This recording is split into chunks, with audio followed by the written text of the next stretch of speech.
noon, hindi na bumabalik sa luman ng kanyang katawan. So sabi ng binata, gusto ko na lang na magpahatid sa bahay. Hinanap ng aming team ang binatang parang lumulutang sa video. Hanggat maaari, ayaw sana raw niyang pag-usapan na ang nangyari.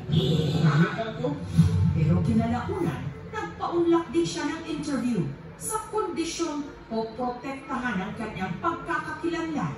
Kaya itago na lang natin siya sa pangalang Mateo.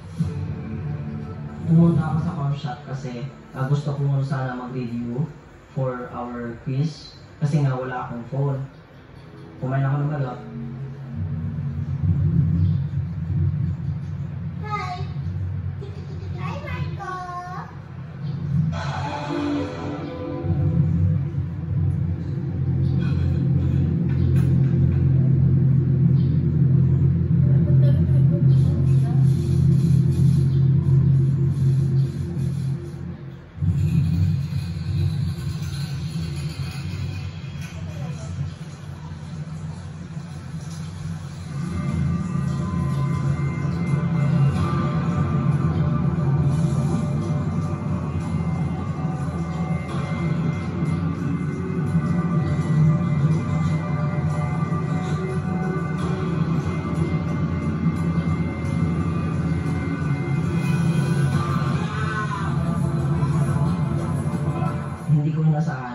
Magpapakita yung tatlong lalaki na nakaitim.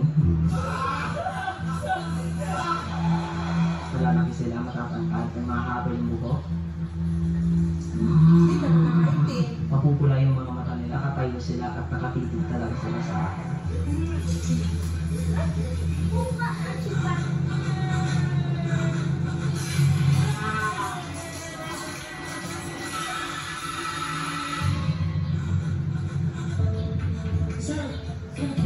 Sir, bakit? May umabot po sa akin. Asas? Humingi ng tulong sa dalawang guardia ko. 3 minutes or 2 minutes siguro. Nag-block out yung aking feeling. Wala na talaga akong maalala ng that time.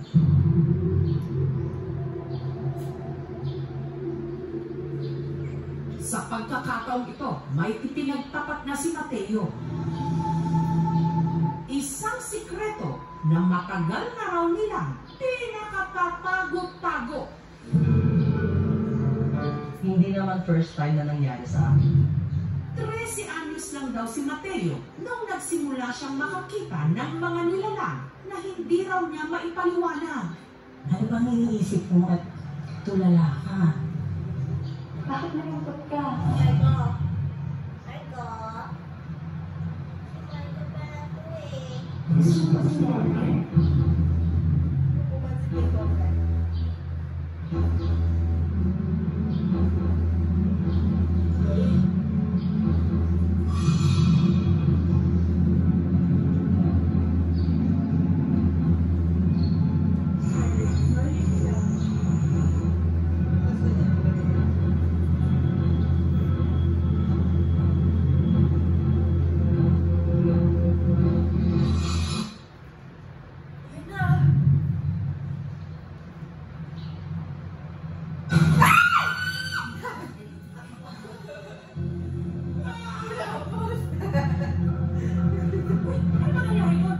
Reunion namin noon. Bigla na lamang lumutang si mama sa harapan. Natakot talaga ako kasi nga bata pa lang ako is namatay na siya. Then bakit siya nandito? Hindi na naging normal yung buhay ko as a teenager noong that time. Mateo? Ayos ka lang ba?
nawal isa sa amin, babantay rin na para hindi ka masaktan. Tapos, Nakaganon po. Yung paa niya po is nakaganito po kasi ang tawag po, parang napuputol na yung hininga niya.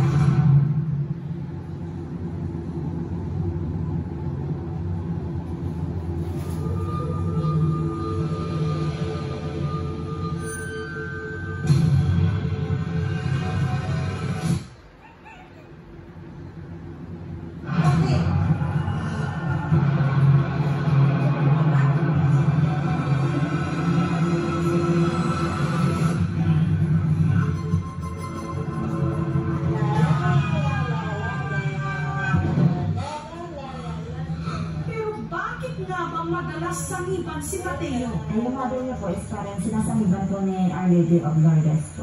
na dadamit ng puti at saka yung may blue ng tali. Administration siya ng gamot. Ito yung lana na ginagamit ko. Ito rin po yung isa sa mga gamit ni Mama.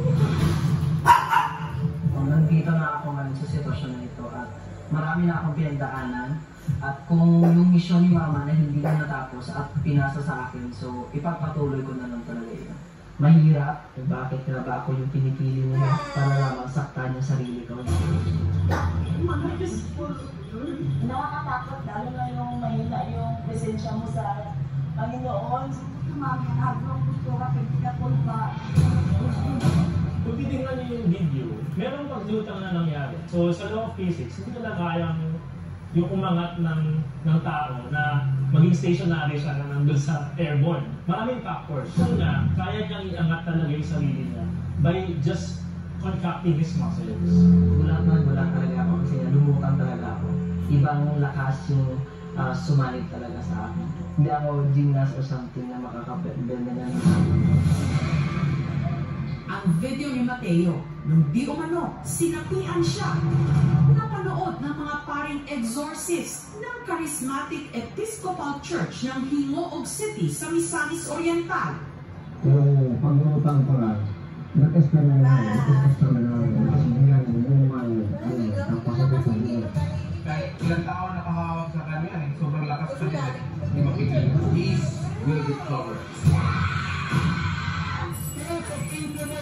I break your unholy ties in the name of Jesus. Yung namin, number one, tool is the crucifix. We use the crucifix with Saint Benedict medal. Saint Benedict is the patron saint of exorcists. Holy water. This one is the exorcism bell. Next naman is yung holy and exorcise oil. Para matulungan si Mateo, ang dalawang pare bumiyahe papuntang South Cotabato. The only thing that would defeat the devil is our obedience and our right. Makalipas ang mahigit 10 oras, narating na nila ang kinaroroonan ni Mateo.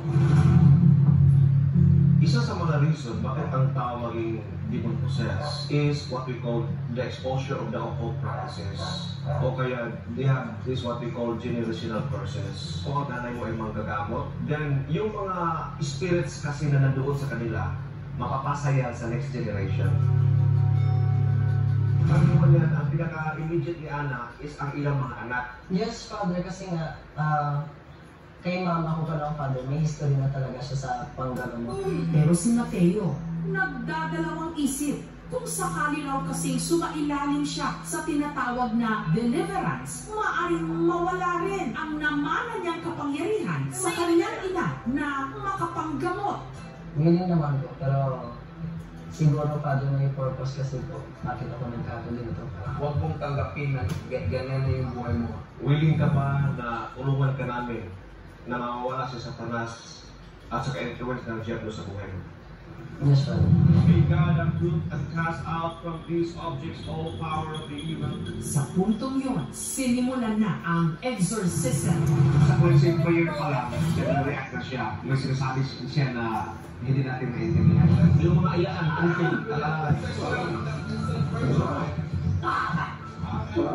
It allows me. Sa kalagitnaan ng tinatawag nilang deliverance, nangyari ang kinatatakutan ng lahat, si Mateo muli di manong nag-levitate o lumutang. The demon present here. Abangan mamaya, binata mula sa Coronadal City sa South Cotabato sa oras na sinasapi ang di umano ng demonyo ang katawan. Nagle-levitate daw o lumulutang, isinailalim siya sa tinatawag na deliverance. Against the police and drugger. Mas nakakapanindig balahibo ang mga sumunod na nangyari sa tunggalian ng kabutihan at kasamaan. Mamaya na.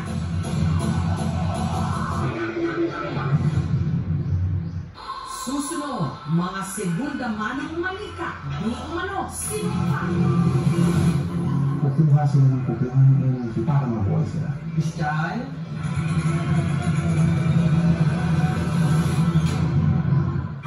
At mamaya, Pagka daan ko ng mga kanro, tumakas siya.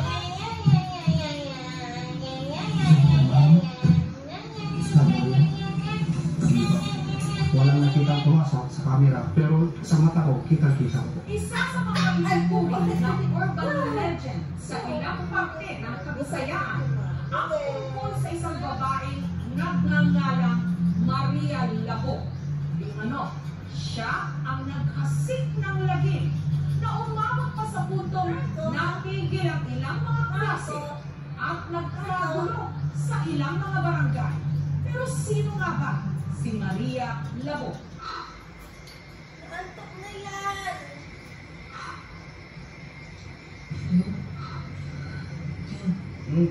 Gumising na yun. Di ba narinig mo? Nalalas mo tayo.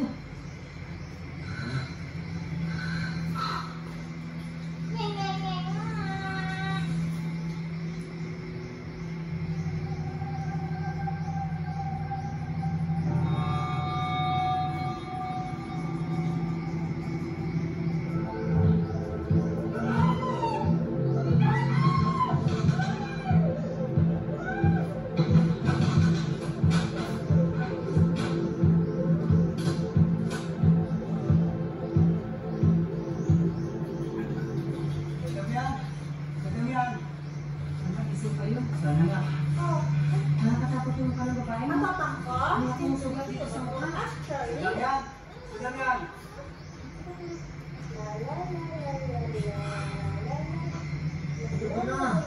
Kasi po, hindi lang po ng tulong. May aswang po sa amin eh. Sino ba yun?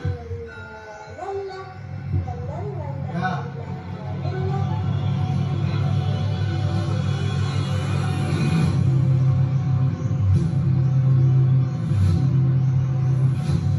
Animal!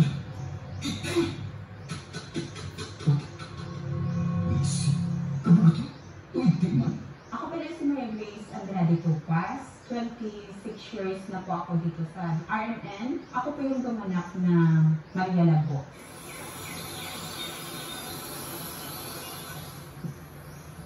Oh, kumain ka muna.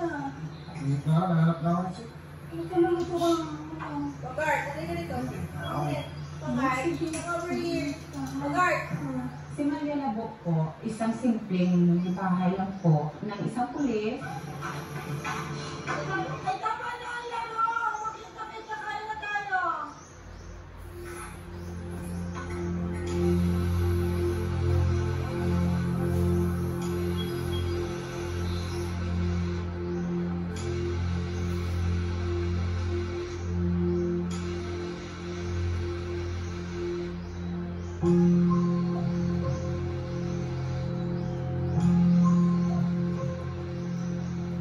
Nung pumunta po siya sa ibang bansa, doon na po nangyari yung parang